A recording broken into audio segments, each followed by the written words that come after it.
ከፍተኛ የሆነ የስራ ዕድል ከሚፈጠርባቸው ዘርፎች ከፍተኛውን ቁጥር የሚይዘው ንግድ ነው። አሁን በንግዱ ዓለም ስንት የማህበረሰብ ክፍል ነው እየኖረ ያለው፣ ራሱን እየመራ ያለው፣ ቤተሰቡን እየመራ ያለው፣ ሀገርን እየመራ ያለው ስንቱ የማህበረሰብ ክፍል ነው ብላችሁ ከወሰዳችሁ ከፍተኛ ቁጥር ያለው የማህበረሰብ ክፍል የሚተዳደረው በንግድ ነው። ከፍተኛ ቁጥር ያለው የማህበረሰብ ክፍል ብቻ ሳይሆን ከፍተኛውን ሀብት ከፍተኛውን በሀገር ደረጃ የሚንቀሳቀስ ሀብት የሚያንቀሳቅሰው የነጋዴው ማህበረሰብ ነው። የነጋዴው ማህበረሰብ በዚህ ደረጃ ከፍተኛውን ሀብት ሲያንቀሳቅስ ከፍተኛ የሆነ የስራ ዕድል የመፍጠር እድሉ ከፍ ያለ ነው። በእኛ ሀገር አሁን እየተጀመረ ያለ ቢሆን በሌሎች ሀገሮች ያለው አጠቃላይ እንቅስቃሴ የኢኮኖሚ እንቅስቃሴ ኢኮኖሚውን ተሸክሞ የሚንቀሳቀሰው እና ኢኮኖሚውን የሚሸከመው የስራ ዕድሉን የሚሸከመው የንግዱ ማህበረሰብ ነው።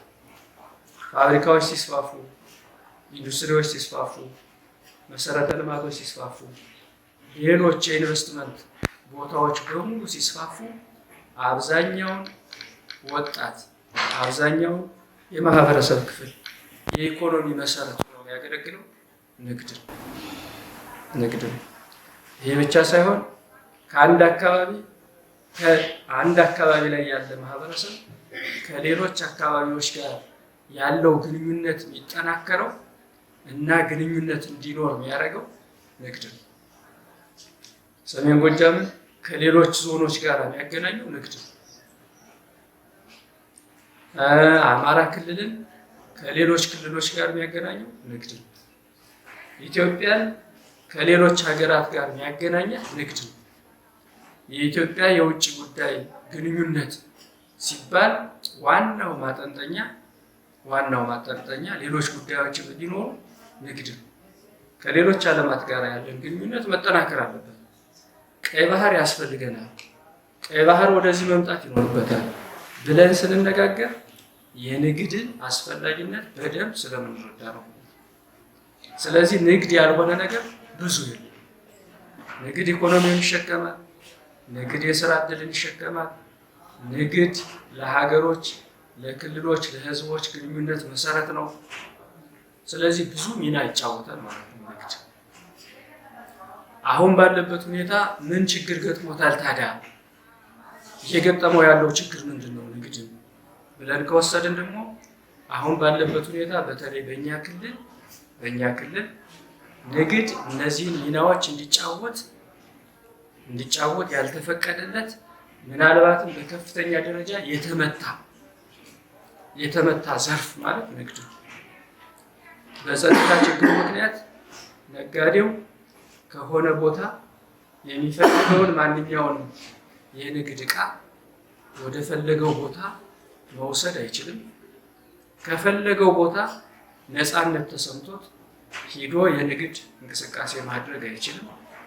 አሁን ባለበት ሁኔታ እንደ ክልል እንደኛም ዞን እንደ ወረዳም ስትወስዱት የንግዱ ማህበረሰብ አሁን ባለበት ሁኔታ ነፃነት አግኝቶ ነፃነት ተሰምቶት የሚፈልገውን የንግድ እንቅስቃሴ በነፃነት እንዲያካሂድ ያልተፈቀደለት ዘርፍ ነው። ተሽከርካሪ በፈለገበት ሰዓት ከፈለገበት ቦታ አዝዞ ተሽከርካሪ ማዘዝ አይችልም። ተሽከርካሪዎቹ በተለያየ መንገድ ይታገታሉ። ተሽከርካሪዎች የጫኑት የተለያየ ዕቃ በተለያየ መንገድ ይዘረፋል። መንገድ ላይ የተለያዩ ወጪዎች ይጠየቃል። ይህ በመሆኑ ምክንያት ነጋዴው ይህን መሸከም ባለመቻሉ ምክንያት ባህር ዳር ያለም ነጋዴ ወደ ሌላ አካባቢ ተሰዷል።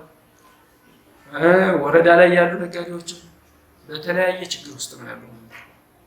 ይህን ያመጣው ምንድን ነው ካል ይህ ስንት ኪሳራ አደረሰ በግለሰብ ደረጃ ብለን ብንወስድ በጣም በርካታ ነው፣ በጣም ብዙ። ነጋዴው በምን ደረጃ ነው ያከሰረው? ግለሰቦቹ የታጠቁ ቡድኖቹ ከሚጠይቁት ገንዘብ በላይ መስራት የነበረበት በ2 ዓመቱ በ3 ዓመቱ ስንት ገንዘብ ከሰረ፣ ስንት ሀብት ከሰረ ብለን ስንወስድ ይሄ የሰላም መታጣት ምክንያት የሰላም መታጣት ከፍተኛ በሆነ መንገድ ነጋዴውን ከፍተኛ ችግር ውስጥ እየጣለው ነው ያለ ማለት ነው። በከፍተኛ ችግር ውስጥ አሁን አንዳንዱ ይህ ችግር እኮ መንግስት ላይ ነው ችግር እያመጣ ያለው ሊል ይችላል። ይህ ችግር እኮ ፖለቲካ ነው ሊል ይችላል። ይህ ችግር ፖለቲከኞችን ነው በከፍተኛ ደረጃ እየጎዳ ያለው ሊል ይችላል። በከፍተኛ ደረጃ እየተመታ ያለው በከፍተኛ ደረጃ እየተመታ ኢኮኖሚው እያቆረቆዘ እንዲሄድ እያደረገ ያለው የንግዱ የማህበረሰብ ክፍል ላይ ነው። የንግዱ ማህበረሰብ በከፍተኛ ደረጃ እየተንገላታ ነው። በምን ምክንያት? በጸጥታ መታጣቱ ምክንያት ማለት ነው። ስለዚህ ዛሬ የምንወያየው ይህን የጸጥታ ችግር ለመፍታት ከንግዱ ማህበረሰብ ምን ይጠበቃል